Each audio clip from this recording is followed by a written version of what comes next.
Welcome to the Tech Egg. Don't get scrambled. Enjoy the video. In this video, I will show how to make beef yakitori. First, select a tender cut of beef, such as sirloin or ribeye, for the best texture.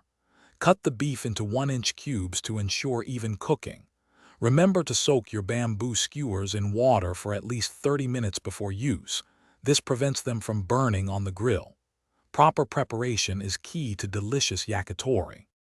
Now, let's create that irresistible marinade. Whisk together soy sauce, mirin, sake, and a touch of sugar for a balanced flavor. Incorporate freshly grated ginger and garlic to add a wonderful aromatic depth to your beef. Place the beef cubes into this mixture and marinate for a minimum of 30 minutes, or for up to 2 hours, to infuse maximum flavor.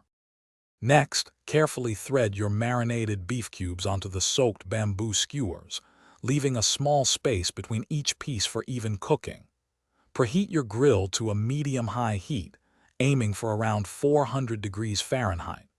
Grill the yakitori for 8 to 10 minutes, turning them frequently to achieve a beautiful char and ensure they cook through perfectly.